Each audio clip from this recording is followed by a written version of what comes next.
You should probably open your eyes if you haven't already. It's pretty much impossible to solve otherwise. And there is a solution, by the way.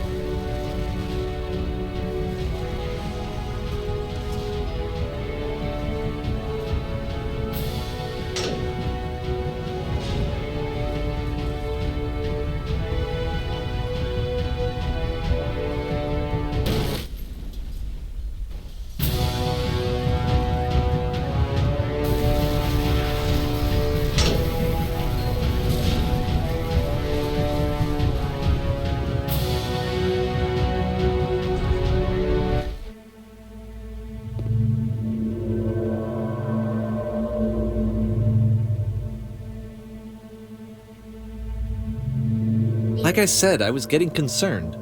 First off, he's never been this explicit in his work about exactly what he's thinking. So where's that coming from?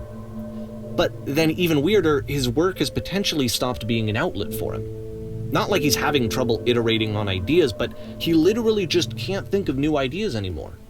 And in person, he was being a lot more distant than usual. Like, you know how sometimes a person will just deflect anything that you say in order to keep themselves disconnected all the time? It was that kind of thing. Here was the point in my relationship with Coda where I really started to wonder if he needed my help in some way. His games are going to get more desperate from here on out. After this game, it's almost 6 months before he finishes something new.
If the last game featured Coda talking explicitly about his creative frustrations, this one turns it up to 11.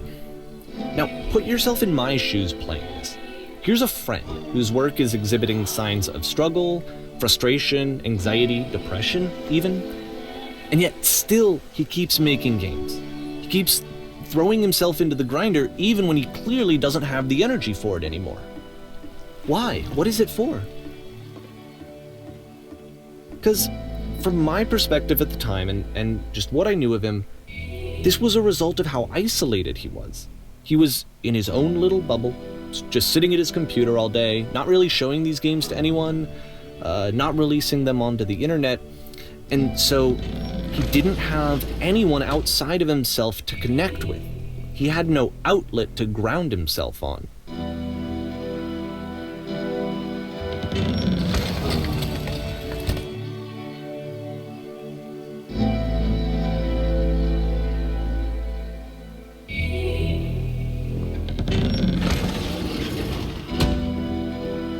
You can't talk yourself out of loneliness. It doesn't work that way. You can't be the one writing both the questions and the answers. Then there's no movement. Then there's no circulation. If all of your anxieties are being channeled into your work, then if the work ever fails, you have no backup and you're just going to crash.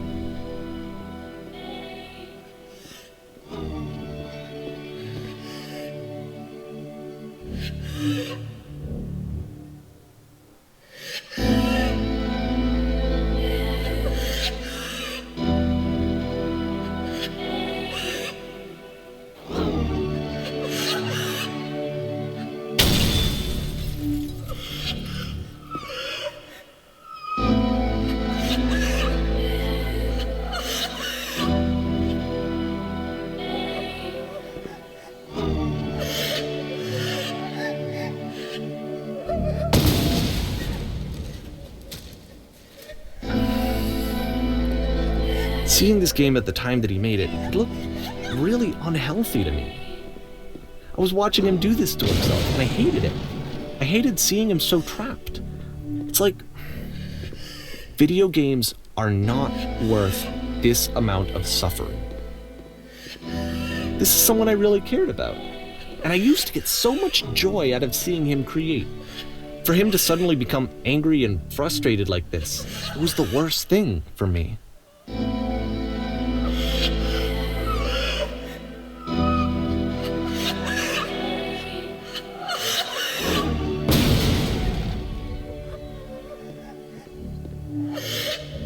I don't know. This is what I felt at the time. I don't know how else to explain it. I wanted it to stop more than anything. I had never felt so rotten. I needed more than I had ever needed anything for this to stop.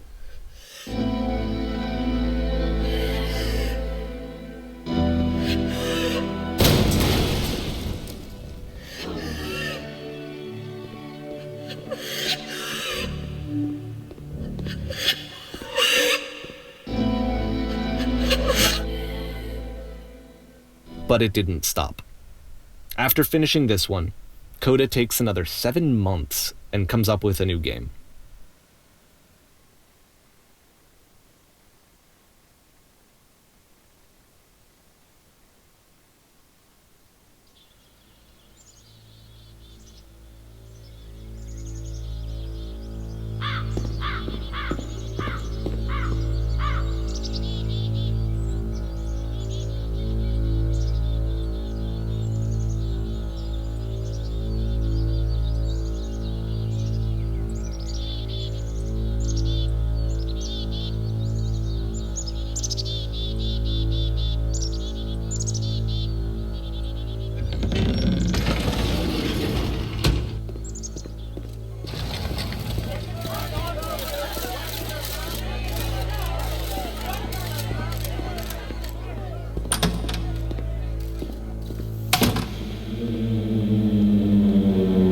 And of course, it's the machine.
So now the work is becoming self-destructive. And I'll tell you, at the time that I first played this game, shortly after he made it, here's what I'm thinking to myself. I'm thinking that Code is stuck in his own head, and that it's having a very negative effect on him, and that all he needs to do is just start showing his work to people, to get some actual feedback on his games. It might get him out of isolation. And so, as I'm thinking this, I realized that I could be the one to initiate it. Because it would never occur to Coda to start actively soliciting feedback, so what if I did it for him? If he could see the difference it would make to have more actual conversations with other human beings, would that bring him out of his mental spiral? Would it give him confidence in himself? Would it bring meaning back into his work?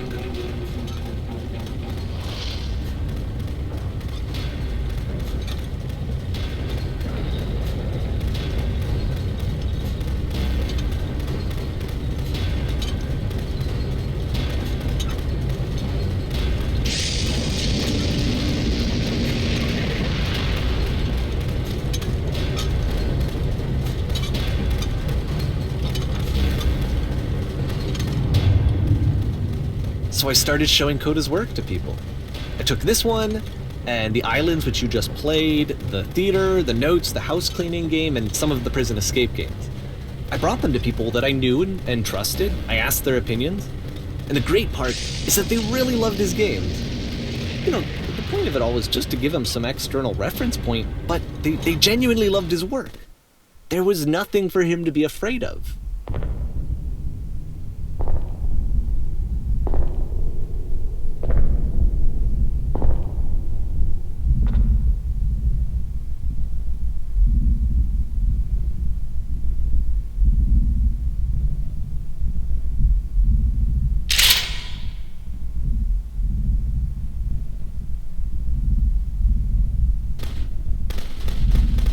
Can you see why I felt like this was the right thing to do? Because it's the thing that I always feel like I need, to be told that my work is good, that I am good. When someone really connects with a thing that I've made, when they see themselves purely in my work, there's nothing that feels better. And I got to give that very same feeling to my friend. I did something, I really felt like I'd done something good, like I was a good person. I felt like there was a friend who was in trouble and was unhappy and maybe didn't like themselves, and I could fix it. If I could give him this gift, maybe I could fix the problem. When they told me how much they enjoyed his games, it was the best feeling. It was the absolute best feeling. It made me feel so happy. So beautifully, beautifully happy.